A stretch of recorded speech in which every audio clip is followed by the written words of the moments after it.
wrestling has more than one royal family. Adrenaline in my soul, something, something, Cody Rhodes. I was a soft kid. I was sensitive, I'd cry easy, and I would be scared to fist fight. And my mother used to tell me this thing, I don't even know if you remember, but you said this to me more than once. You said, son, sometimes you have to be a lion so you can be the lamb you really are. I talk this like a lion.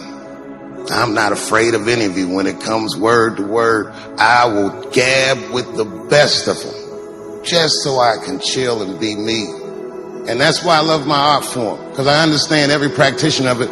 Whether I agree with them or not, I know where they're coming from. They want to be heard. They got something to say. There's something they notice. They just want to be understood. Love this genre. It saved my life. Welcome, everybody, to a brand new edition of the Hoots podcast, coming to you live from the Good Brothers Studio in lovely Chicago, Illinois. It's Thursday, April 13th, 2023. It's your boy, Joshie. You can follow me on Twitter at the Hoots Podcast or Josh Lopez Media on Instagram. I want to say, as always, thank you so much for taking time out of your day to check out the podcast, whether it's for 5 minutes or the full edition of these podcasts. We do appreciate it. I like to surmise for everybody who's checking out the podcast for the first time, thank you for giving us a chance. Please do us a favor, whether you're on Spotify and YouTube right now, either follow or subscribe on those two platforms and share the show with your friends. Tell them about the Who's Podcast, like our episodes, interact with us, let us know what you like or dislike about the podcast. Anything that's on your mind in regards to professional wrestling or just life in general. It's not only a professional wrestling podcast, but this podcast comes to you free of charge every single Thursday, anywhere you get your podcasts from.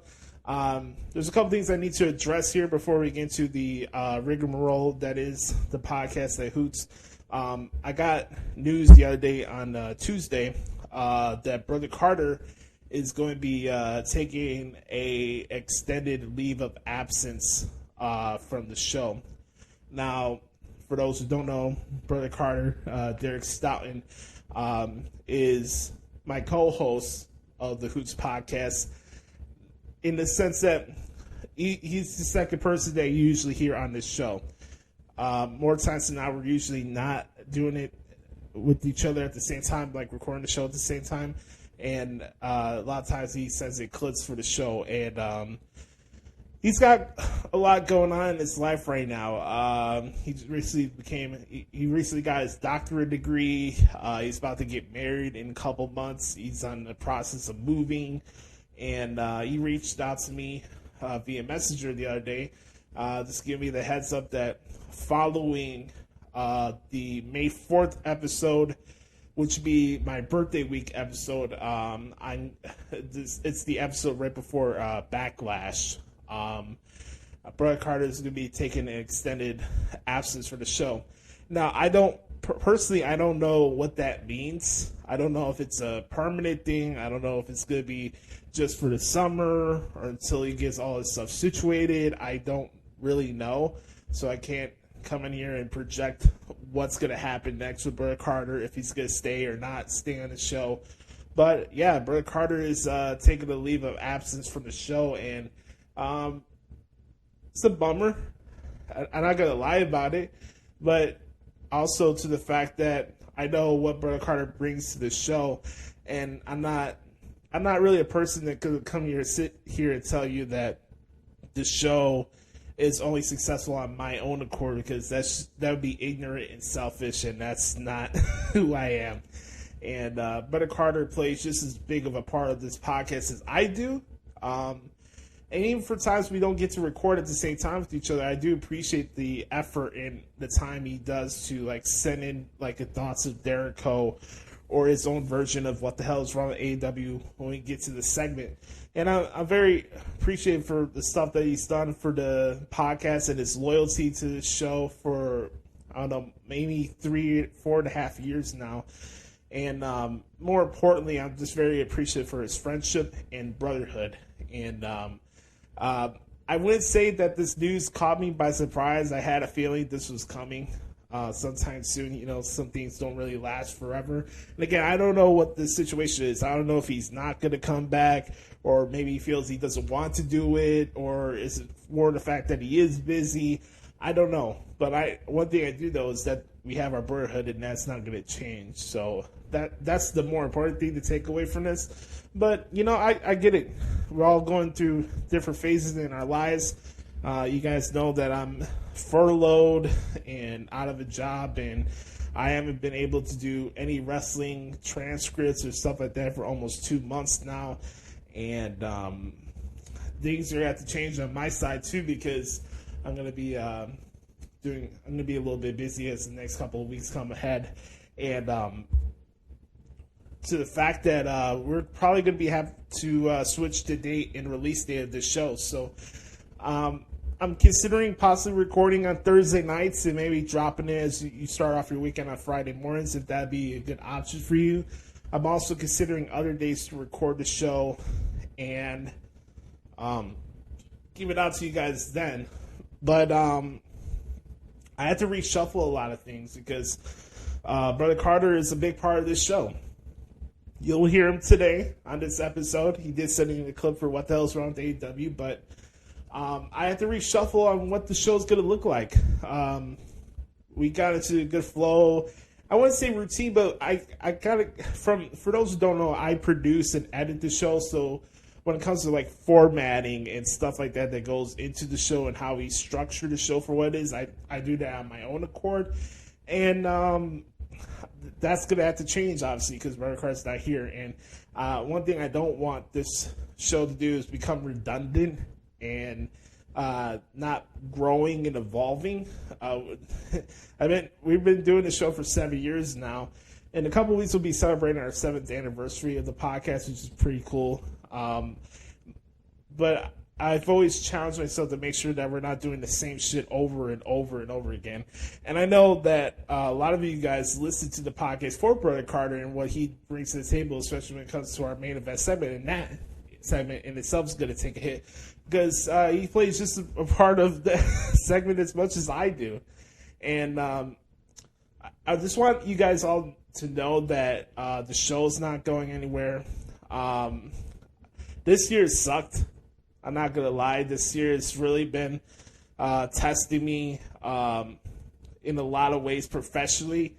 I can say that spiritually and emotionally and mentally I'm in a good place. Like everything that's outside of my working space is in a good spirit. Like I'm happy. I'm not resentful towards anybody, or I'm feeling good. Knock on wood, obviously, in those situations. But this year's really been really rough, man. I feel like the hits keep on coming, and I'm at this point where I'm just trying to figure out what's next. I don't know when I'm going to get my job back. I don't know how much longer I'm going to be holding on to my apartment. I'm taking just jabs and uppercuts left and right, professionally. Personally, I'm in a good place. I haven't really gotten into a bad space mentally on that part of you, so that's a good thing.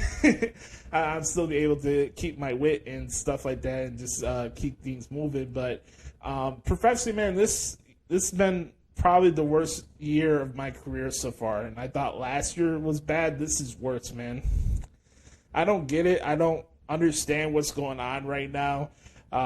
This is really, I can't even say I'm at rock bottom, but for me, this year professionally has been a big test, man. And, you can always say life comes at you in bunches and how you're going to go about adapting.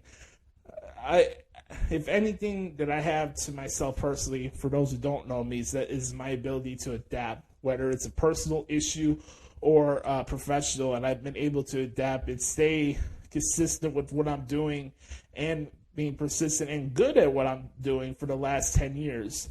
This is not the end for me. I got to reshuffle some things and do some stuff that I don't want to do in the next couple months, but I'm going to get this turned around sooner or later, and I'm just I'm tired of beating myself up over it and questioning myself about how I'm approaching things. Why is this happening? You know, I had like 3 sources of income when I first moved out here. Now I don't have any sources of income. I'm about to lose. I may potentially lose my apartment. I'm trying to keep it positive here, but I don't get what it's. I can't sit here and fully say 100% it's all my fault, because it's not. And you know, Brett Carter now taking a leave and asking, it's just like one thing after another and another, and like, what's next? You know, I don't get it. I don't understand why all of this is happening right now. And I just wish for all of you who are good brothers and everybody who does check out the podcast each week to just send some thoughts my way. It would mean a lot to me. And whatever you can do to support the show, it means a lot. I've been posting on Twitter that we're very close from being able to qualify for ambassador ads on Anchor. And Anchor is switched now to Spotify for podcasters. And if we reach 100 listeners specifically on Spotify, we could qualify for that, and I could start making money for the show again, and that would really, really help me out with that. So for those who are watching on Spotify, if you could do me a favor, please go look through our catalog of episodes. You don't have to listen to the whole thing, but just scroll down on the list of shows that we've done and just press play. Press play on 10 of them, and it'd be like a 3-minute thing. If you could take 3 minutes and do us that favor and just just play a bunch of random episodes of the Hoots podcast, it would really help us out. This ambassador ad thing can really help us out. It really helped me out, especially with my situation. And I gotta find a solution, and it just sucks. You know, all of this sucks. You know, last year we had a 300 episode, and I wasn't sure whether or not I wanted to continue on with this, and I thought maybe we overstayed our welcome. And we're so close from reaching 1 million listeners and downloads on Anchor. We're at 700,000 right now. Literally 300,000 listeners away from reaching 1 million. I want to at least make that benchmark before I wrap this up. Before I wrap this show up. All things do come to an end, and I understand that. And nothing's forever. But I take an immense amount of pride in the time I put into this podcast, that I put into my transcripts, everything that I do. I've been very fortunate and grateful to have this platform, for doing this show for 7 years, for having the articles and all that stuff for the last decade. And I hope this show has made a positive impact on you. And I'm deeply sorry if I've let you guys down over the last year and a half or so with everything that's going on. I mean, the one true constant that I could say that I have right now, at least professionally, is this show. And no matter if we get 50 listeners, 1,000 listeners, whatever, it's really not a numbers thing for me. It's just that I can notice who's actually paying attention and who actually cares. When I do share it out the show and people like it, retweet, that stuff is cool. Or when I get the feedback from Chris and he gives me his full thoughts on the entire episode, that stuff is really cool. Shout out to Chris Saletta. Look, guys, I sit here every single week and just speak from the heart. I'm not perfect. I don't strive to be perfect. I have no filter sometimes. Sometimes I get loose with my tongue and I can talk some crap in here and there. But all in all, man, I love this show. I love what it represents. I love what it could bring to the wrestling space. And I just don't want to let you guys down. I just want to make a difference and bring some positivity to this space. And do it for the right reasons. And I know I've been talking a lot about money and my whole situation about that, but all my drive and motivation is not solely based on that, my motivation is to continue to have success and get out of Chicago and move and start the next chapter of my life and take my career to the next level. That's really where the frustration lies, and that's where really the heart of everything I've been talking about for the last 15 minutes or so. It's really that. It's just, for me, I need to start this next chapter of my life. I need to take my career to the next level, and I'm not looking for a handout. I'm not looking for anybody to feel sorry for me. I'm not looking for sympathy. I'm just being honest with you guys and letting you guys know what's going on. And all I have is my faith, and I just gotta stay positive. And as long as the show continues on and you guys enjoy it, I'll keep doing it. If the show's just there and you guys don't care and it's just a rudderless thing that's just moseying on like nobody gives a crap, then I'll stop. But if you can support the show anyway, just even playing an episode for 5 seconds, it means a lot more than you really realize. And content creation is not easy. I've been part of this industry for 10 years. I've had ups and downs. I've been burnt by a lot of people. I dealt with politics at WrestleZone. I've dealt with this situation with my furlough for the last year and a half and the budget cuts from last year. And what's not being taken away is my passion for wrestling. What's not being taken away is my skills and what I could bring to the table to this microphone. You heard what Dave Chappelle said in that clip earlier to start off the podcast. I am a lion. I'm a lion in this wrestling media space. Come at me. You best not miss. I could have every obstacle in the world thrown my way. I'm not going to sit here and sulk and just run away like a bitch. I ain't going down like that. And even if you agree or disagree with my outlooks in professional wrestling, or the fact that I'm not a guy that comes on here and vetches and moans about booking the entire podcast, even with all of that, just know that when you listen to the show, I'm speaking from the heart, and I'm just speaking for myself. And that's what I control, and that's just what the show is. So I'm very thankful. When I say that, when I'm thankful and grateful, I'm not saying that from a disingenuous point of view. I really fucking mean that. I'm very grateful for those who give a fuck about this show. Okay? And as long as you guys continue on rocking with me and enjoying what we bring here to the show, the podcast at Hoots, we'll continue doing it. And, last week I went off. You guys heard my rant about the amount of whining and moaning and bitching that goes on with these podcasts and everything that came out of WrestleMania. And you see the title of this week's episode.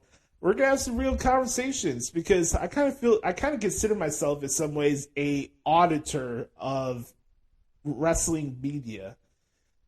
I always make the joke about people watching Raw, and specifically WWE, with inspector pads and magnifying glasses, and it's really like it's not really like people watching the show. They're watching the show just to pinpoint the things that they hate about it, and the hate watching stuff and all that jazz. There has to be a time, there has to be someone to call out the bullshit and the hyperbole and the narratives, especially that take place on wrestling Twitter. And I'm kind of glad that this could be the place for you guys to at least get a different side of the story and listen to somebody who looks at the business from a bigger picture point of view, and that's not living and dying by every segment that happens on Raw or SmackDown every week. Do you have to agree with everything I say? No. That's great. Don't tell me how I'm supposed to feel or what the actual truth is on an angle or a performer or a promotion. Speak for yourself. And that's my advice that I could give to everybody. So, all that being said, Brother Carter is taking the leave of absence from the podcast following the Go Home show to Backlash, which will be taking place on March 4th. That'll probably be a night episode, and we'll probably do that with video, so be on the lookout for that. And I just want to say to Derek, thank you, man, for everything you've done for the show. And he'll get himself situated. He's going to get married soon. I'm very happy for him. And who knows? Maybe sometime down the road, we'll get Brother Carter on a more frequent basis. And hopefully by that time comes around, I'm not in this position that I am right now with my transcripts and everything. But all in all, man, this again, thank you for checking out this show. And let's get this show started, man. You know what I mean? Let's get this bad boy in a row. Let's get this stuff started, man. I know I wasn't planning to start off the first 25 minutes of the show speaking from the heart and, you know, just pouring my heart out to you guys. But here we are. Hey, that's what that's the thing with the Hoots podcast, man. We're off the cuff. So, all right, let's get this thing on the road here. Let's start off with the Back Porch Q&A session, a segment near and dear to my heart because that's when I get to interact with all of you lovely people to see what's on your mind in the world of professional wrestling. And this is going to be a brief one. I only got questions this week, I believe, from Chris. I could check one last time on my Twitter notifications to see if I got anything else from it. Just give me 1 second.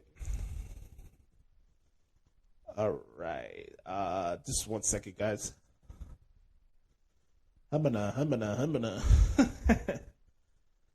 No, that's pretty much it. We got only questions for Chris, which is fine. We got a lot to discuss. Anyway, so let's get this going.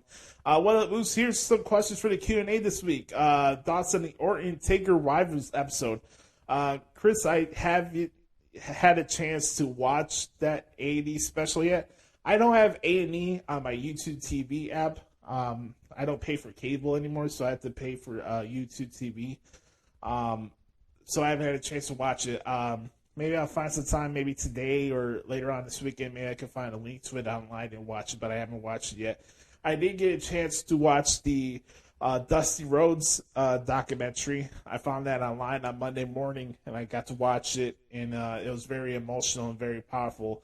And big shout out to the entire Rhodes family for pouring out their hearts during that documentary. It was one of the best ones I've ever seen. If you guys haven't seen the Dusty Rhodes A&E Legends documentary, you guys should check it out. Who would you like to see Edge have a program with next? Well, since Seth Rollins is making a crybaby woe is me campaign right now, why not revisit that program? let's have the program with a guy who's soon about to retire and a guy who's in his feelings now because he's not booked to be the main event of WrestleMania. So let's do Seth Rollins. Biggest surprise starts in MLB season. I guess I have to be Tampa Bay. Now, this for full disclosure, I don't get a chance to watch all the games. It's too much baseball for me to consume. I try to catch up as much as I can, but I'd probably say the Rays just for the record.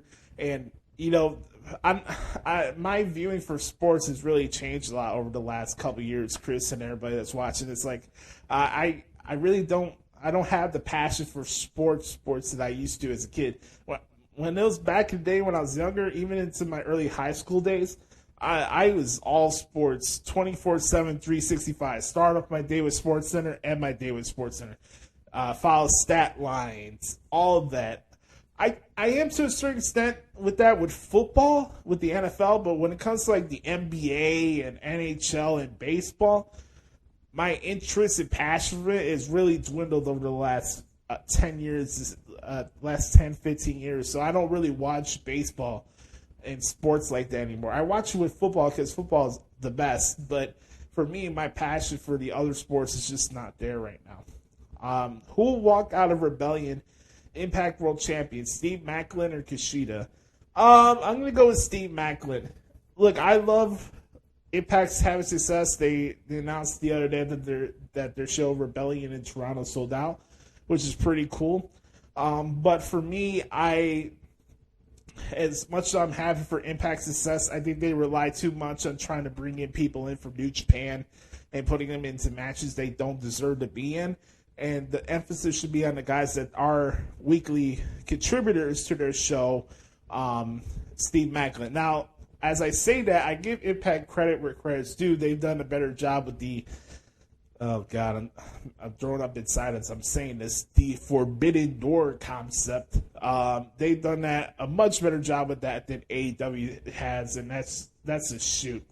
I'll debate anybody on that. When it comes to interacting with other promotions and emphasizing and helping it being a beneficial venture for both companies, Impact has done a way better job of doing that than AEW, and that's the shoot. You can have a Forbidden Door pay-per-view every year. It don't mean shit if the only people that go over are AEW people. Anyways, let's go to the next question. Who walks out the triple threat match at Rebellion? Mickey, Jordan, or Deanna? That's a good question. I'm not really sure. That's really a toss-up. I mean, it could go either way, but for me, I'm gonna go with. Let's go with a wild card here. Let's go with Deanna and gets the victory. If she doesn't win, then I think Mickey retains. Do you think Lita and Trish are working together? Obviously not after Monday. If anything, it looks like Trish and Lita will probably have a match with each other in Saudi Arabia, and then we could get reunited with that Becky feud. Who is Roman's next challenger? Is it Lashley? You know who should be Roman's next challenger? Brian Alvarez. And every crybaby that was crying over the fact that Cody did not go over on Sunday. How about that? Just line up every dirt sheet guy that hits him. Oh, they ruined Cody's moment. Oh, they're never going to get it back. If you guys go listen to the montage I made last week of just the whining and pissing and moaning that went over that decision, just emphasize all of those same people that just... It kills them inside to admit that they can't acknowledge the tribal chief. So, forget it, an opponent. Just bring out it'd be funnier to have that match take place in Saudi Arabia because of the coverage from that point of view, too. So, line them up. Alvarez, Seltzer, what? Sap, what? Grapsody guys, what? All of them. Just line them up and take on the tribal chief. They don't want to acknowledge them. That's the thing, because in the vortex, in the echo chamber, WWE is such an evil emphasis on the world of professional wrestling. So the top guy has to take the brunt of the bitching and moaning. And they can't admit that they're wrong about Roman. There always has to be an asterisk. There's always a caveat attached to it. Well, he said suffering succotash, so he's really not the tribal chief. Golly. if fucking Stone Cold Steve Austin could overcome being the ringmaster, why can't Roman Reigns overcome being the suffering succotash guy for one promo, and he never said anything like that following that? That's another podcast for another time. All right, here's the interesting question. Last one here for the Q&A this week. Do you think there'll ever be a time where Okada's not under the New Japan banner? Possibly hit a change of scenery after losing the IWGP World title. Well, first off, I would like to congratulate Sonata for becoming the brand new IWGP World Heavyweight Champion. Did not see that coming. For those who don't know, I've been out of the loop with New Japan, unfortunately. My favorite promotion in wrestling. It sucks. I haven't been able to watch any of the shows since Wrestle Kingdom. And everything is changing. We got new faction. David Finley's on a Jay White bender. Sonata's now the world champion and left LIJ. Like, what the hell's going on out there? So, that's the thing, man. There's a case for Okada to have a change of scenery. if you really think about it, Okada and Randy Orton have a lot of similarities with each other in how they carry themselves in the ring and stuff like that. Both in their own ways could be cocky at times too, but you don't begrudge them for them because they're that good at what they do. At the same time, and both of these guys have been loyal to their promotion since day one. I know Okada did like a brief thing at Impact and that didn't work out, but that's TNA for you. But nonetheless, I mean, for Okada, out of anybody that's not associated with WWE, Okada's really the one performer out there that does deserve the opportunity to go on and take the voyage for himself and see if he can do stuff in AEW or WWE, whatever floats his boat. So I have to believe it to see it, Chris, but I wouldn't think that would be a bad thing either. So curious to see how that plays out. But on that note, that concludes our edition of the Back Porch Q&A session. Like I said, it's going to be a brief one today. But I want to thank Chris for the questions and the support. Make sure to follow me on Twitter at XTeensZaletta24X on Twitter. Throw up the X, everybody. That concludes our Q&A session. As always, if you want to participate in the Back Porch Q&A session, all you have to do is hit us up at Twitter at The Hoots Podcast or The Hoots Podcast at gmail.com. When we come back, we'll talk about what happened this week in WWE as we continue on here on episode 356 of the Hoots Podcast. Yes, sir.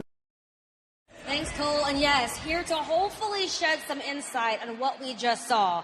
He serves as special counsel to the tribal chief, Paul Heyman. Paul, do you have Hold there, ladies and gentlemen, there is no booing at the name Paul Heyman, please. Paul, do you have any idea why Brock Lesnar did what he did? Kayla, why is this night different than all other nights? Because I, Paul Heyman, shall pass over your intrusive interrogatory and talk about something far, far more relevant, like your tribal chief, the head of the table, the fact that the Bloodline main evented both nights of WrestleMania, all thanks to Roman Reigns, who is now approaching 1,000 days. What's up, OG? There he is. How you there doing? he is, the right-hand man, main event Jey Uso. OG, I ain't seen Jimmy all night. You know where he at? Seen him?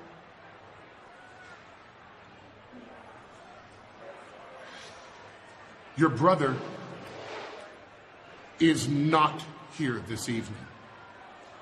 The tribal chief wanted him to stay at home and watch on television as you, main event Jey Uso, the right-hand man, takes out Sami Zayn all by yourself, cements his legacy on the island of relevancy by once and for all, by your own doing, solving the Sami Zayn problem.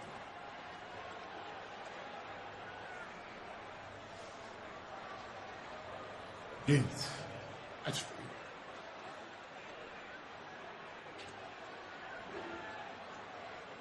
you. He solves the Sami Zayn problem tonight, or you solve our problems tonight.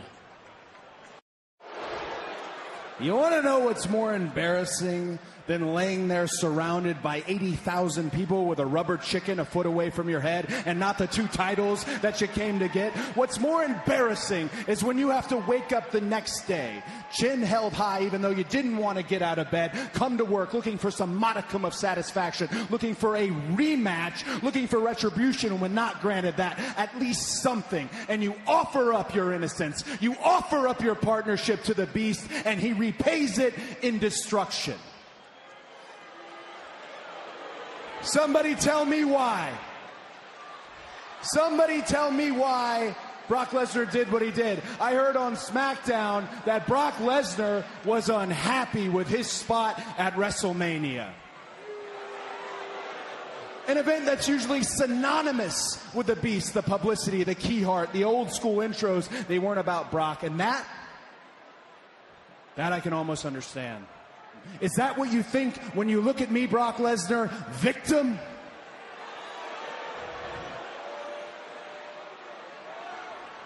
So go ahead.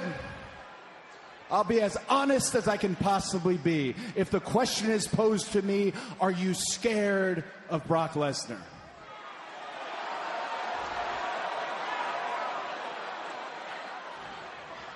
Yes.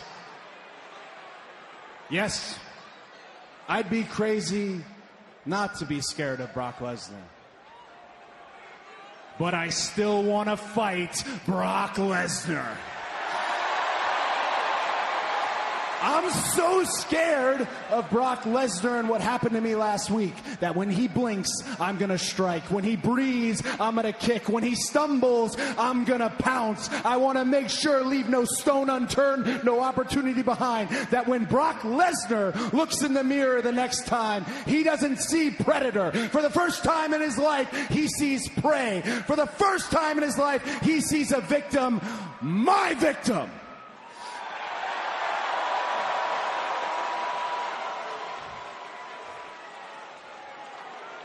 So it can be anywhere, anytime, any place. But I know Brock Lesnar isn't here in Seattle.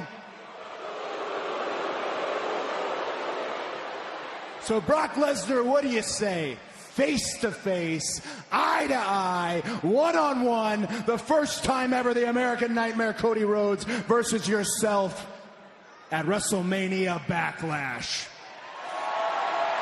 Answer the call. Highlights there brought to you by USA Network and Fox. As we welcome you back here on the Hoots Podcast, this voyage of episode 356 continues as we talk about what happened this week in WWE. I'd like to pose a question for everybody. You could participate in this, especially on Spotify and our YouTube channels. I'll pose the question to you. How gullible are you to dirt sheet reports?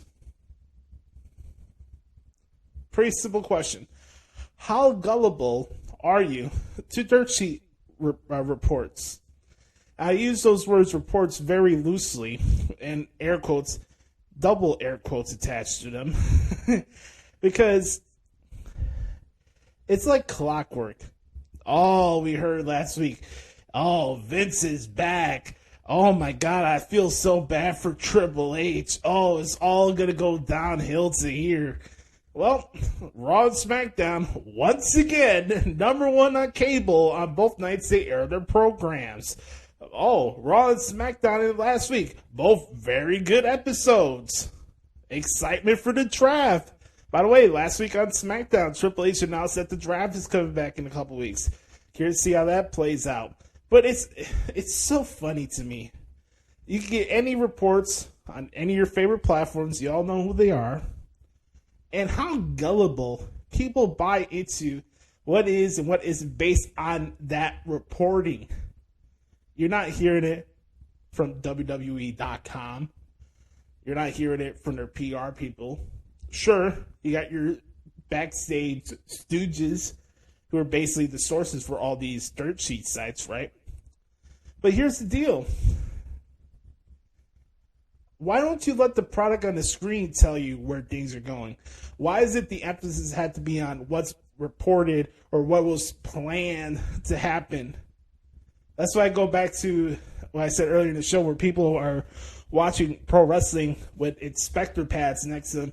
Like, well, hey, Sean Ross Sapp gave us the list of the matches that are supposed to happen on Raw, and if that matches don't happen, then the match was scripted, and it's all Vince's fault. Oh, it has to be Vince. I mean, here's the deal. I'm not taking a shot at Sapp. The fact that he gets that info, more power to him. Honestly, I really don't have an issue with Sean Ross Sapp, and so he's kind of excluded from this conversation here. Because I think he does a good job with his reporting, and there is some credibility to the stuff he does. in the process he goes about his reporting. So I'm not going to come here and slight the guy. I don't have a personal issue with him. So for him to be like, oh, Josh is going to go off on Fightful. No, that's not my deal. But you get the point, right? Regardless of the outlet, why are you letting that dictate what you see on the screen? So Billy Jackass on Ringside News or Joe Nitwit on PWMania.com reports, oh, Cody Rhodes is set to be buried. Triple H is still holding on resentment for how Cody Rhodes smashed the throne at Double or Nothing 2019. Like, how gullible are you? And there's shows and podcasts and shows and people I respect that take that stuff and go with it as it's the gospel truth. And it's the most funniest thing to me. It really is. Like, how gullible are you? Oh, Vince is back. Everything is gonna suck now. The segments are not gonna make sense. Oh, we're gonna go back to the stupid comedy. Oh, here's the 24/7 title. Oh, here's people losing their first names. Oh, people can't stream on Twitch anymore. Like, how gullible are you? Why are you doing this to yourself? Don't you want to enjoy professional wrestling? Or you want to sit here and act like you're a booker when you're not? You're not a booker. You've never been a booker. And you never will be a booker. And yes, I'm talking to you, Louis Dangor, whatever your name is. Give me sport. Welcome to the Young Club. This black and white approach of the way wrestling media reports things and the way people take in that information and just go about it in a saccharine approach. Like, they need backstage dirt sheet style reporting to placate their enjoyment of professional wrestling. I just don't get it. I don't get it. Let the product on the screen tell you where an angle is going to go or how a pay-per-view card is going to map out. Like I do. Try that out. You don't have to. Again, like I said, you don't have to do everything I do. I want to make that clear too. But here's the deal. My point is like, yeah, we all need news reporting. But you're not getting it from the right places. Let the product on the screen tell you whether you enjoyed the show or not, based on what's happening on the show, not what's being reported, not what was rumored to happen, all this stuff from WrestleMania. Oh, WrestleMania was bad because Jay White didn't show up after John Cena lost to Austin Theory because so-and-so reported it on ProWrestling.net.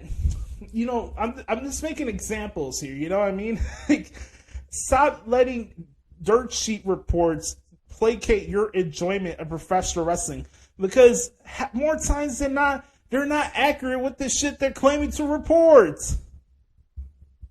And that's not an insult. That is just a fact of life. Yeah! Yeah! Shout out to LA Knight, by the way. LA Knight will be taking on Xavier Woods on SmackDown tomorrow night. I'm looking forward to that. Speaking of SmackDown, a couple of matches and stuff I wanted to put over here, and some stuff I enjoyed was the Brawling Brutes triple threat, not triple match, the tag match, 6-man tag. It was Brawling Brutes and Imperium. Very good match. Ricochet and Ivar, good stuff there as well. We had the Judgment Day against the LWO. Solid match there. Issues still going on with Rey and Dominic Mysterio. I saw Rey's appearance on the Impulsive podcast. By the way, you guys should go check out that episode. I thought it was very good and very entertaining. Rey put out the idea of like, hey, maybe at the root in the climax of this feud, let's have a hair versus mask match. Would you guys be down for that? I think that'd be pretty cool, right? By the way, speaking of Dominic Mysterio, man, the best heel in professional wrestling. Just pure booze, 24/7, 365. I love it. It doesn't matter if you're in Bumblefuck, Nebraska, like SmackDown is tomorrow, or Des Moines, Iowa, Brooklyn, Philly, wherever market it is, this dude is getting booed out the building. And it's just a beautiful thing to see. This guy is killing it right now. Like, even when I watch the shows, I want to just, like, pop him in the mouth. Here's the thing. He got Sammy Guevara facial expressions, but Sammy Guevara cannot touch what Dominic does from a heel and character point of view. And you could call that a hot take, but that is just a shoot, brother. Yeah, so let's continue on here. More tension going on with the Bloodline. Heyman's playing mind games with Jey Uso. Jay had a match with Sami Zayn. You know, the deal with the Bloodline. They got to interfere during matches. Out came Matt Riddle to make the save. That was a good call back there because, as you guys recall, Solo Sikoa took Matt Riddle out before Riddle went out to doing his rehab and stuff like that. So good to see Riddle back on the shows. And, you know, sometimes you'll have a performer come back from injury or something like that, and you'll just forget, like, the last thing that they did on television. So it was kind of cool. It's like, hey, you try to take me out, I'm going to come and take you out. So all in all, I think that's fine. You can see the writing on the wall is probably going to be Usos and Solo against Riddle, Owens, and Zayn at Backlash, and I think that's going to be pretty cool. So all in all, SmackDown, very solid show. Man, this was SmackDown was only good because Vince wasn't there. All right, let's continue on with this venture with Raw this past Monday in Seattle. We started off the show with Ray taking on Finn Balor. Finn Balor won thanks to assistance from Dominic Mysterio. We had new WWE Women's Tag Team Champions. Congratulations to Liv Morgan and Raquel Rodriguez. Thought the match was okay. Wouldn't say it was great or whatever from a technical point of view, but also at the same time, I kind of gauge on what was a good matchup based on how the crowd is reacting most of the time. And the crowd was invested, so I can't say it was trash or a terrible match. I mean, you know, shit's going to happen in the ring. But that's not the important story.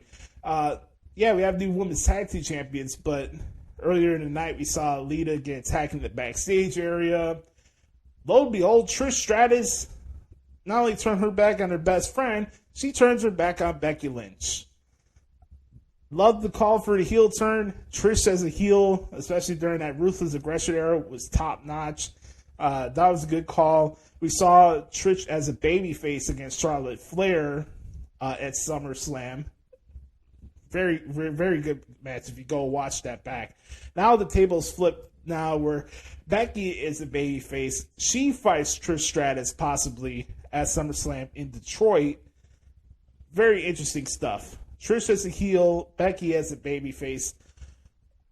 You got some good business right there. I think that's pretty cool. So I thought that was a good call there. And by the way, shout out to Becky Lynch. Her waterfall was on point this past Monday. Up next, we had a Big E special, Big Meaty Man bumping meat. We had Bobby Lashley and Bronson Reed just beating the tar out of each other. I love this. You know, it's kind of interesting, even when Grace is getting pumped, they're like, yeah, let them go. Like, they get to a double count out, and I know usually you don't want matches to end with count outs or DQs and stuff like that, DQ, SMEQ, but just look at the enjoyment the crowd had out of that. You have an interesting matchup, a never before seen match. You got two guys who are badass at what they do for guys, two different types of builds. Like Bronson Reed's a power lifter, Lashley's more of the bodybuilder, kind of like stiff military guy. Bronson Reed's just like a Bam Bam Bigelow hybrid, and just let these guys beat the crap out of each other. You have a no holds barred match. Just beat the living shit out of each other. You can just have them do forearms, stuff like that, the entire match, and it'll be pretty good. Now, Raw had its challenges due to the fact that a lot of the roster were having severe travel issues this past Monday. And, you know, when it comes into the name of life and in wrestling, you got to adapt.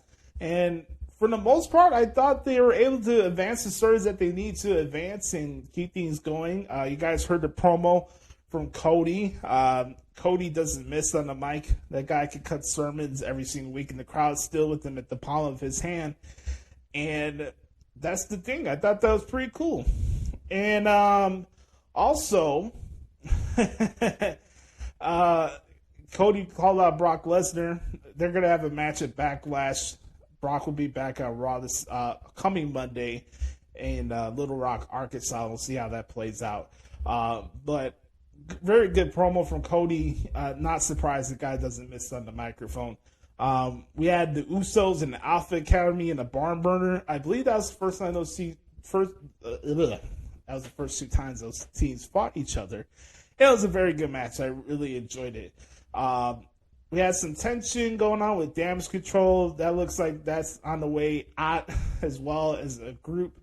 I didn't think that group was going to last long anyway. So, yes, I'm going to... Damage Control is not... that's on the out. Io Sky won a number 1 contenders match. Triple threat over Mia Yim and Piper Niven. And then the main event was Solo Sikoa and Kevin Owens. Kevin Owens won via DQ thanks to interference for the Usos. Riddle and Zayd came out last minute for the save. I guess it was a shoot that they literally arrived in Seattle in time to make that save. So crazy what these wrestlers do to make sure that all of us are entertained. And all in all, man, Raw and SmackDown, I thought were very good shows this week. I can't really pick one over the other. And really not much I really nitpick over either, to be honest with you. So it just pops me, man. Like, oh, Vince McMahon is back to being head of creative. Like he hasn't been head of creative this entire time. You can have titles that don't mean shit, especially if you're the owner of the company.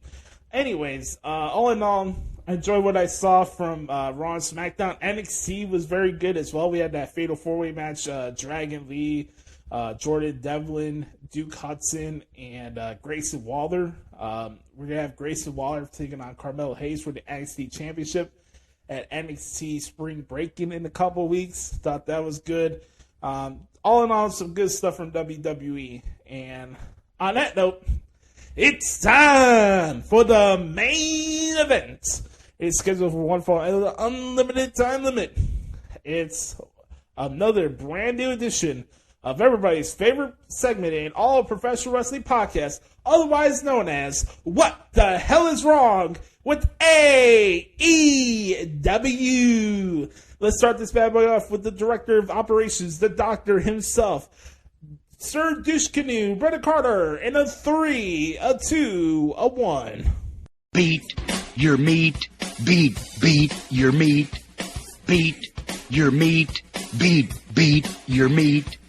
Beat your meat, beat your meat, beat your meat, beat your meat. I'm telling you, my time is right now. Right this minute, 2022. We're living in my time is now. My time is right goddamn now. Man, what intensity. It's time for What the Hell is Wrong with AEW?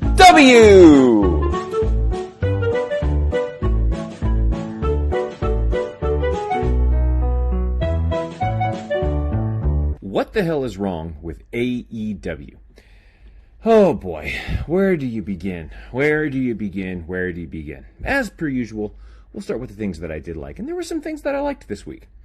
Actually, some good things that I liked this week. There were some really nice things on the show this week. Let's start with Darby Allin and Swerve Strickland. I actually thought that they had a good match. I've said for a long time, Darby Allin, when he just focuses on wrestling, is actually a good wrestler. I really think that he moves well in the ring, has a good moveset, has a good look. There's potential for him. But, when he acts like a stunt show clown who, wants to be, again, just, the goggle of people who want to see blood and guts and people that end their careers early, it is what it is with him. But his booking has been so inconsistent that I just don't care about him as much as I should. which is the unfortunate thing. And keep going with Darby Allin. He had a really nice promo with MJF this week. You know, what else can we say about MJF? He's top tier every single week. And a great promo from Sting, too. I thought this promo was excellent from Darby, MJF, and Sting. The problem is, it's all going to mean nothing within 2 weeks because of the inconsistent booking. And they're not going to build on this feud and build on this momentum next week on Dynamite. They're going to do something else because that's what Tony Khan does. And then the last thing I'll say is House of Black's music and entrance is awesome. And it was a good match between Orange Cassidy and Buddy Matthews. I thought it was a good match. Again, they're both great athletes and good wrestlers. I just hate the Orange Cassidy gimmick, and it's run its course completely. But there you go.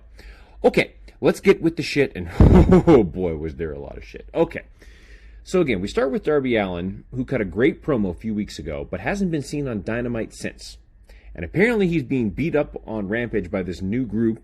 I don't even remember what they're called, which includes Swerve Strickland, who's back now for some reason, Brian Cage, and Prince Nana. It's like I don't even remember what they're called. It doesn't matter.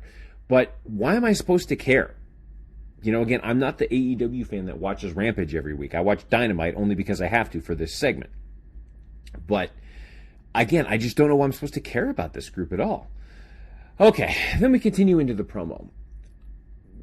Y'all, I gotta tell you, the promo was fine with MJF and Darby. It was actually good. I was digging it. And Tony Schiavone ruined it by his "It's Sting" bullshit. Like, dude, stop it. It's not WCW in the 90s as much as you and Tony Clown want it to be. Stop it. It's annoying. And we get a pointless match between Powerhouse Hobbs and I don't even remember his name. I don't remember his name. It doesn't matter. Has he or the TNT title meant any less? I don't think that's the case. You know, I just don't think that Powerhouse Hobbs, who has Silas Young, that's the guy, Silas Young. I don't think the TNT title has meant any less than it does now. Powerhouse Hobbs had such a good thing going for him, and then his booking just absolutely destroyed him. I know we don't like talking about booking on the podcast, but you just can't help it with this company because in this case, the booking relates to why I should care about these guys. So anyways, there's that, and then same thing with Wardlow. He beats up a car, whoop-de-doo. Both these guys who had so much potential have become absolutely useless. Okay, so Silas Young gets TV time, but Ricky Starks, who's one of the best things about AEW, doesn't. Instead, we get a Bullet Club promo with Juice Robinson and Jay White because the Bullet Club marks can finally go nuts because they're in AEW. And that's going to be the death of WWE, as Bullet Club has finally arrived in AEW, and it's going to kill WWE. Right. They're in a feud with Ricky Starks that has no build to it at all. They just attacked him randomly for some reason with no backstory. It makes absolutely no sense. AEW is really good at killing the momentum of its only shining stars. Speaking of killing the momentum of its only shining stars, Hook comes out and is in a useless angle with Ethan Page, Matt Hardy, and, Isaiah Cassidy, whatever that all was. It made no sense at all. Again, cool to see Jeff Hardy, but it's another forced pop that will end up meaning nothing. That's what AEW is good at. They're not good at telling stories. They're good at one-off pops, and then people are relegated to Dark and Rampage and Elevation. And that's not a momentum. That's not, a formula for a wrestling company that's going to be successful. This was just another one-off pop to get a pop from the crowd, and it's going to mean absolutely nothing. Okay, and then the last two other things. One more thing. I actually thought Kenny Omega's promo was fine backstage. But now we're going to get a useless match. Then we got a useless match between the Blackpool Combat Club, Brandon Cutler, and Michael Nakazawa. And Nakazawa bleeds profusely. Or maybe it was Cutler. It doesn't matter. But they bleed profusely. And it was stupid. And now they're probably going to have a ridiculous 6-person death match between the BCC and the Elite. Because that's what they think people want to see. It's not wrestling. It's garbage. You can't condone that on television and say that that's professional wrestling. It's garbage. It's a stunt show. It's a death match on national television. And if I was the Warner Brothers TV executives, I'd look at this and go, why is this crap allowed on our programming? You're going to have a really hard time selling that when it's time for that contract to be renewed. But that's just me. And then finally, Keith Lee versus Chris Jericho. Again, the match was fine. Keith Lee, I thought, actually looked fine. But again, I have no reason to care about this. You're going to tell me that, Adam Cole and Chris Jericho is going to put butts in the seats? I mean, it probably will because the AEW marks will pay for it. And I guess we're going to revisit this Swerve Strickland Keith Lee stuff. It just looks like Keith Lee has given up, man. He's now looking all grandpa-like. And again, this was fine. I just don't understand why these people all of a sudden get main event spots when guys like Ricky Starks, Jungle Boy, Sammy Guevara are barely shown on television. Tell me how the consistent booking works with this, and tell me why I would want to be a part of this company. Seriously, what the hell is wrong with AEW?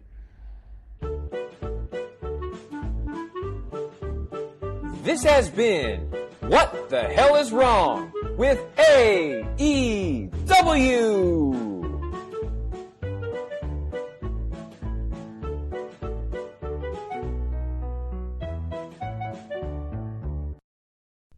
Thank you, Dr. Royalty, for the submission as always. Time for What the Hell is Wrong with AEW, aka What is Wrong with AEW?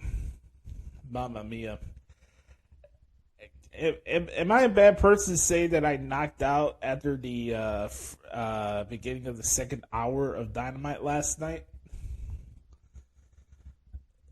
It's bad enough for me to come on here and tell you that AEW Dynamite is a rudderless show. I mean, you can look at their ratings; they can barely hover over 800,000 now.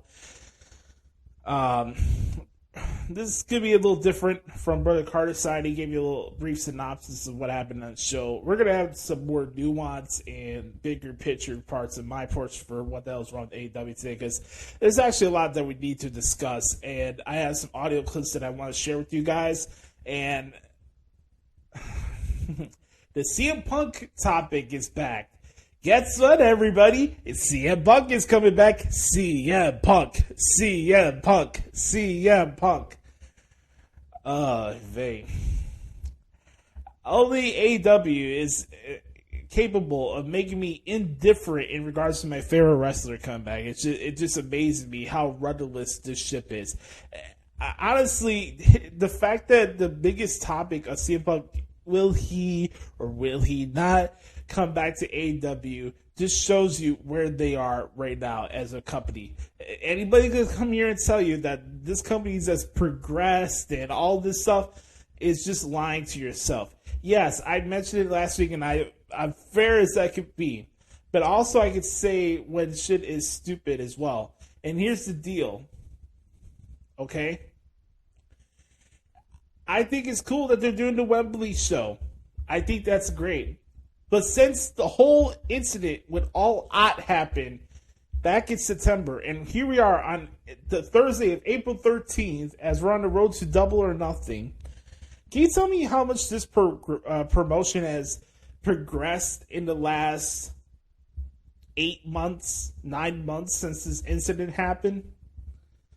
We still got Chris Jericho main eventing shows. We still got Pockets parading around with championships. I'm going to get to him in just a couple of seconds. This is a simple question for me to you. Has AEW progressed since the All Out incident back in September? And the only evidence you can give me is, oh, come on, Josh, they're having a show at Wembley Stadium. Well, you got a guy who's the son of the owner of the Jacksonville Jaguars. You can have AEW have a show at any other building across the world. I'm not that impressed by it.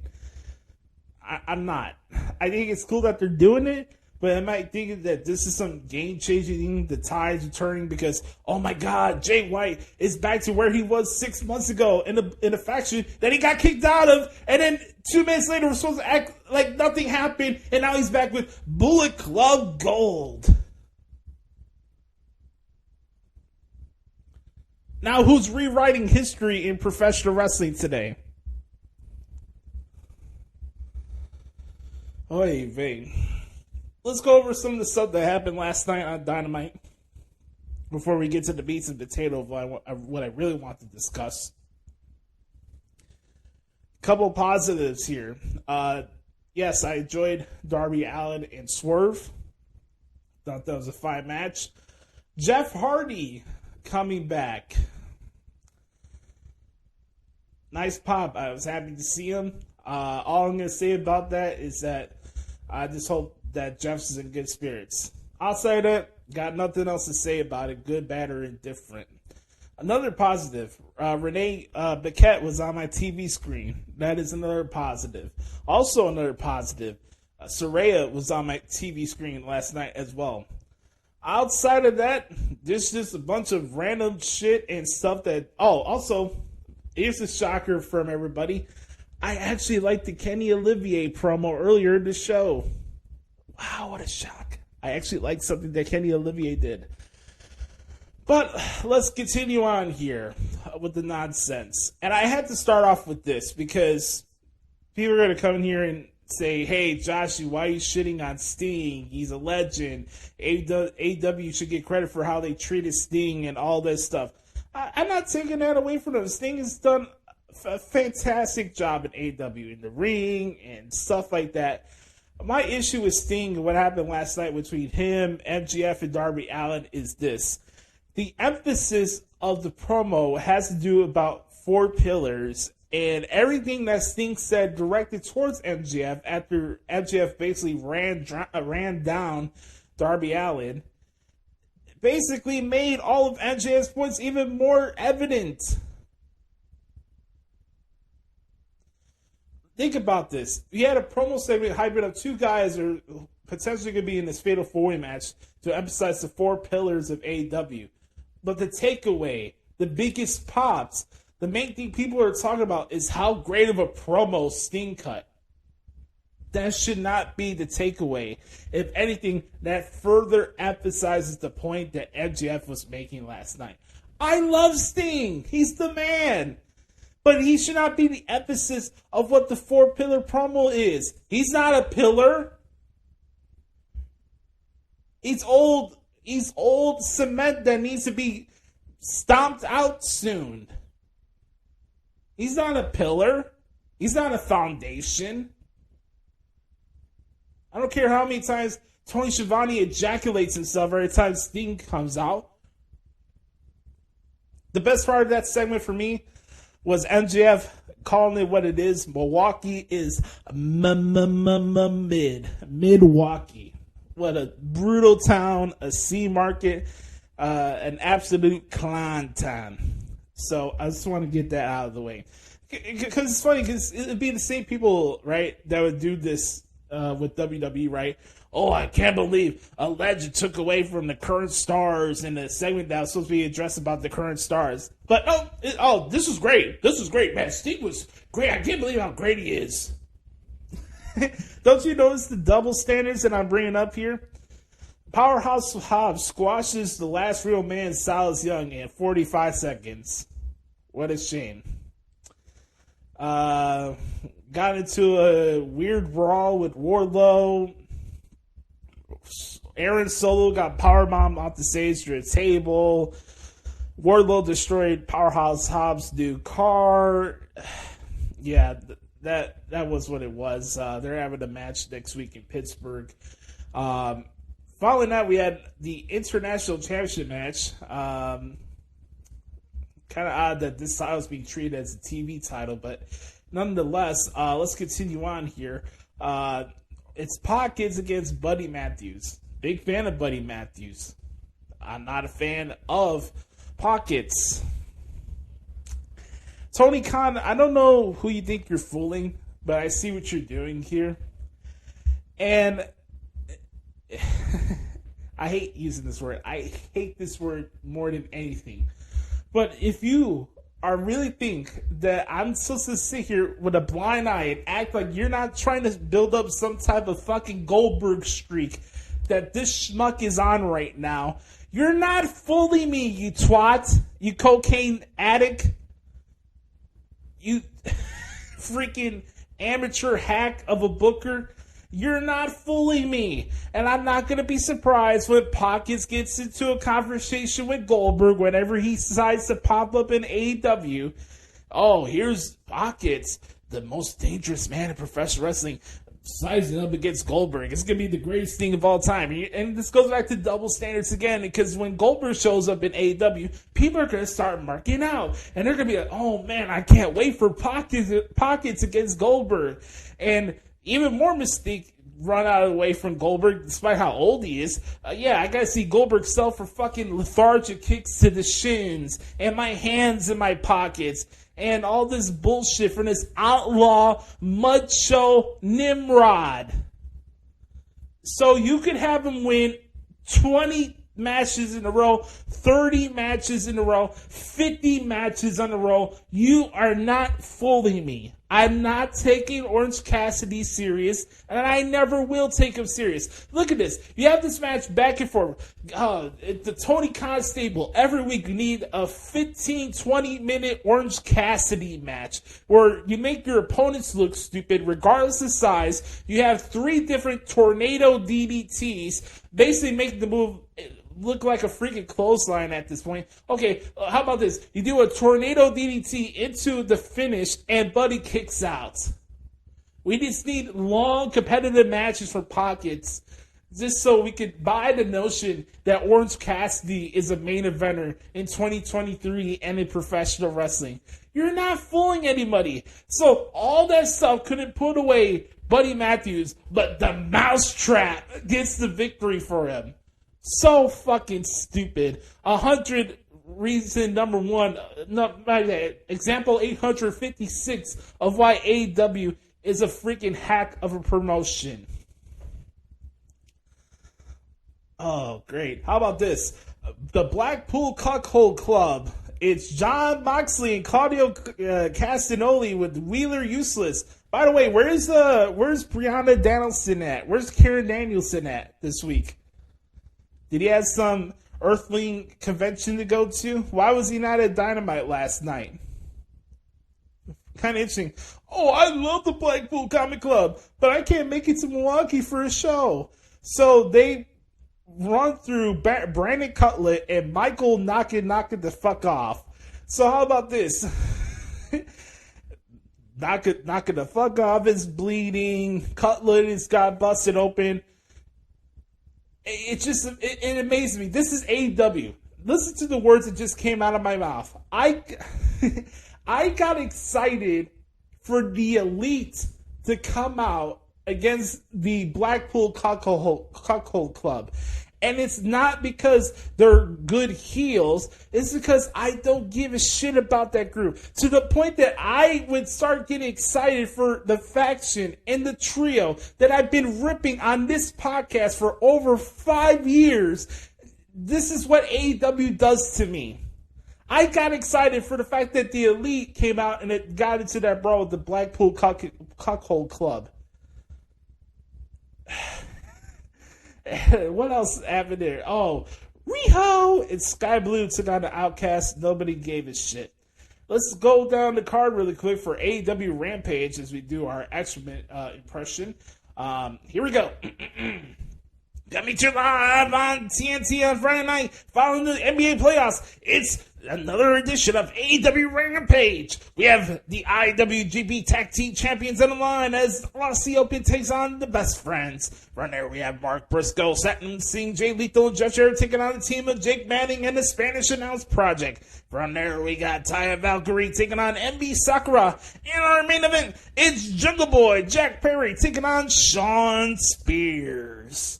More matches to be announced for following week's edition of Dynamite and everything in between. Check out Tony Khan's Twitter and get all your AEW tickets right now at AEWTIX.com. And the main event of Dynamite was a waste of time as Chris Jericho defeated Keith Lee in a match that was the drizzling shits.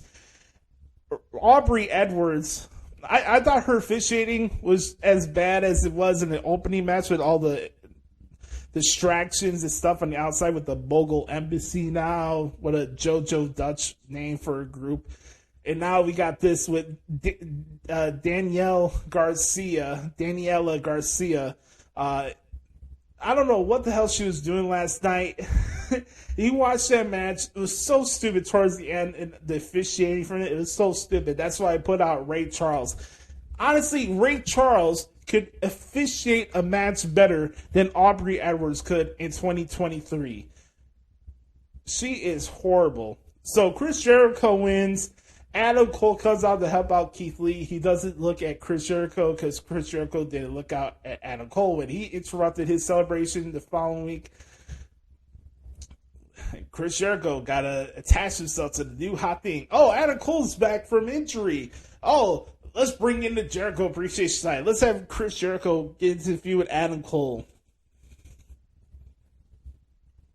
Lame. Stupid. I'm not here for the Chris Jericho show. It's stupid. How you doing? Keep it moving. We're going to take a pause here because we're going to get to the meat and potato of this segment.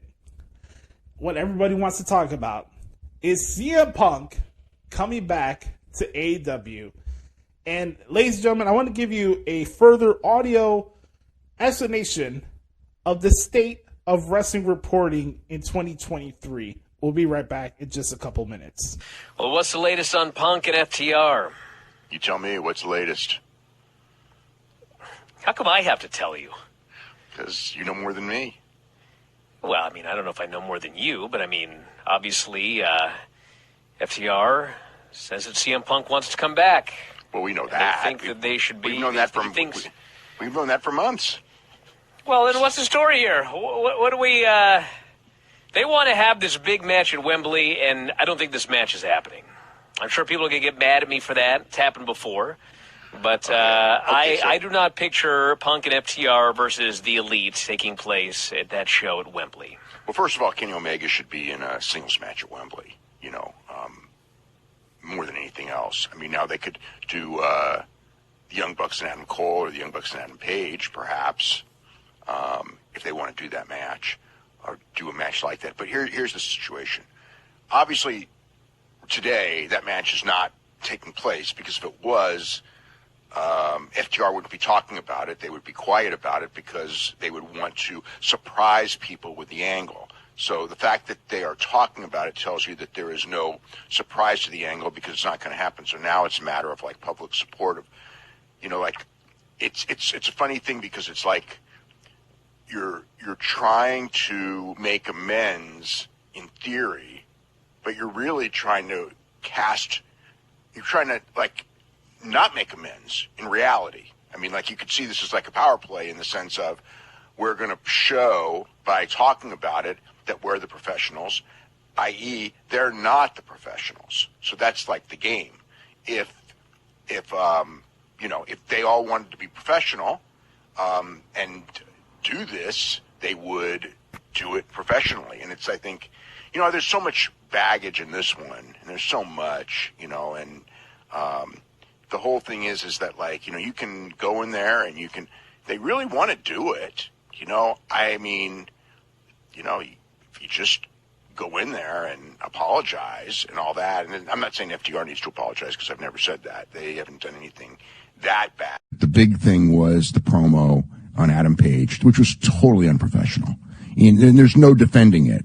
But because he was never punished, which is one of the problems with this, is because he was never punished for it, it created a lot of heat that got worse and worse and worse. If he had been told, if like he had done that promo and Tony would have said, dude, you know, you're going against the script, you're going to sit out for a couple weeks. I think that at that point, either, you know, he would have pouted and quit and gone home, or he would have not pouted and quit and gone home, and maybe this thing would have been alleviated. I don't know which would have happened. But it didn't happen that way, so it got worse and worse and worse. And so now we're at this situation where, you know, I mean, it's like, you know, I mean, obviously he's probably going to be back. And, you know, if they want to work and he's going to be back, there's ways to do it, you know. But going in there and trying to make the other people look unprofessional is probably the worst way to do it, unless you're trying to just kind of like pressure them out of the company. If that's the idea, you know, then we'll, you know, again, we'll have to wait and see how it all turns out. It's a really, you know, but I like to contend like this is clearly not good faith, because if it was good faith, we wouldn't hear anything about it. They would settle it. And we would see an angle out of nowhere that would shock everyone, or at least even, or maybe we would talk about it or whatever and know the angle was coming. And if that happens, that's fine. But as long as they're talking about it, it tells me that, number one, they have no deal to do it. And number two, by doing it publicly, they're not really looking at doing it. They're looking at playing a public relations game over it. Okay. So, here's the thing. Whose shit are we supposed to buy? Are we supposed to believe the stuff that we're hearing from Seltzer and Alvarez that you just listened to for the last 4 minutes? I'm sorry that I had to subject all of you to that just 4-minute soliloquy of nonsense and hemming and hawing from both these two twats. But hey, these are the leaders in my field, right? So let's hear from the source, right? The sources of Chris Jericho and the Elite and Tony Khan. You just heard it right there for the last 4 minutes. So FTR and Dax is in the wrong, and Dax specifically because he talks about this situation a lot on his show. Who am I supposed to believe? Am I supposed to believe Dax because he has a personal relationship with CM Punk? Or am I supposed to believe Seltzer and Alvarez because they got ends with the Elite and Chris Jericho and everybody that CM Punk has a feud with in AEW? Now, I've gone over this conversation and topic as a whole ad nauseum. And I'm not going to repeat everything that I said in the past. Again, I did not give a shit whether or not CM Punk showed up in AEW. I would have not made the voyage to the United Center to go see CM Punk make his debut in AEW if I didn't care about the promotion. This is not an AEW thing or, oh, I'm upset because he wouldn't go back to the WWE. This is, to me, the CM Punk fan, the CM Punk mark, my favorite wrestler thing, that I just rather see him happy and then going back to the cesspool of bullshit and drama that comes with this G-rated, second-rate knockoff of Impact Wrestling and WCW. Literally, if WCW and TNA had sex with each other, AEW would be his birth child. That's what it is. And at the end of the day, that's what it is. So FTR re-signed with AEW, right? 4-year contract. I talked about it last week. Good for them. They're back. They're back with AEW, and that's where they want to be. More power to them. But the whole thing and the whole center of this is that everybody believes that if you just do this trios match with CM Punk and FTR against the Elite at Wembley Stadium, or anytime they have this match, this program, this match, this concept will bring AEW to the next level. And I just chuckle inside when I hear that talking point, because even when CM Punk was showing up regularly, they were not popping the numbers that all of you were guessing that they were going to make when he showed up there. AEW were not beating Raw in the ratings when CM Punk showed up. If anything, the ratings were going down before the whole incident happened at the Sears Center. Man, AEW's going to the next level if we do. It's just funny to me that a trios match is suddenly going to be the second coming of Hulk Hogan joining the Outsiders and the NWO starting. This trios concept of CM Punk and FTR against the Young Bucks and Kenny Omega is going to be the biggest thing in the world of professional wrestling, because something that happened behind the scenes. What pop of business are we going to get out of this? A dirt sheet wrestling media pop out of this, or something substantial, something worthwhile, something to really talk about that actually has a lasting impact, that you could look back on 5 years and now and be like, hey, that's the moment of why I became an AEW fan and why I wanted to be number one. And this is the starting point of the next phase of AEW and where they make their upward trek as a promotion. That trios match is why AEW is back to being a legitimate threat. All the hoopla, all the hyperbole that's attached to this conversation, right? Everything I just said there. Are you actually going to tell me that's going to happen? Am I supposed to believe that the same issues that went on with CM Punk behind the scenes, AEW is not going to rear its head again? The fact that Colt Cabana is still associated with AEW and Ring of Honor? Am I supposed to believe that CM Punk is just randomly not going to show up in Ring of Honor?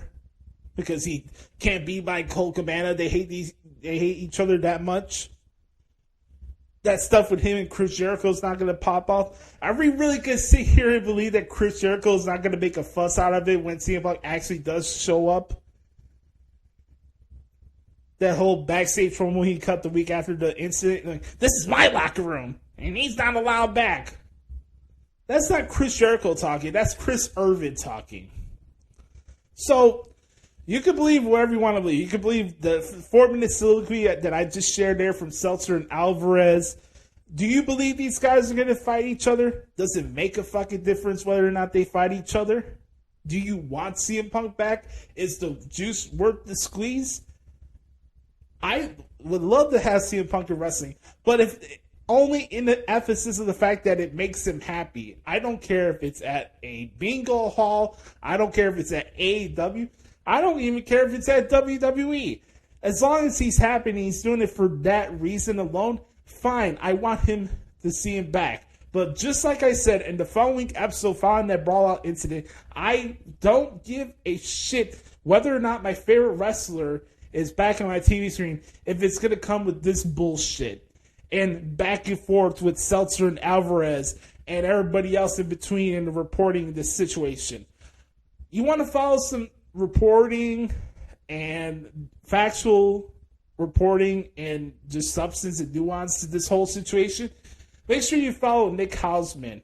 Make sure you follow Steve Muehlhausen, the people who are actually about it and doing it for the right reasons. As far as that, I don't care what anybody else says. And if CM Punk shows up soon and he comes back and it's CM Punk and FTR and the Elite the Dream match that everybody's waiting for, just be careful what you wish for. That's all I'm going to say. The juice ain't worth the squeeze. And as far as CM Punk's concerned, as long as he's back in it and it makes him happy, then I'll be happy for him. But outside of that, if we're really going to come here with this hyperbole thing again where, oh my God, CM Punk is back at AEW, that means their ratings are going to shot up 50% and all this other bullshit I've been seeing on wrestling Twitter over the last couple weeks, stop fooling yourself and stop being gullible sheep. And on that note, that is what the hell is wrong with AEW. I want to thank you guys so much for hanging out with me this week. Really appreciate the support. We love you guys. Make sure to follow yours truly at Twitter at the Hoots Podcast, at Josh Lopez Media at Instagram. Make sure to support Carter's work at DerekSod.com. Please, if you could, like and follow us on Spotify. Answer the question that we posed down below. How gullible are you to dirt sheet reports? Love to see your feedback for that. Make sure to subscribe to our channel at the Hoots Podcast on YouTube. And the Hoots Podcast comes to you free of charge every single week, anywhere you get your podcast from. And starting next week, we'll start sharing the shows late Thursday night going into Friday morning. So hope you have a wonderful weekend. Remember, folks, be the authentic product that is yourself. And remember, nobody dictates the pace of your life but yourself and the man upstairs. I'm Joshie. This has been episode 356 of the Hoots Podcast. We'll talk to you later. Yes, sir. Bye-bye, bitch.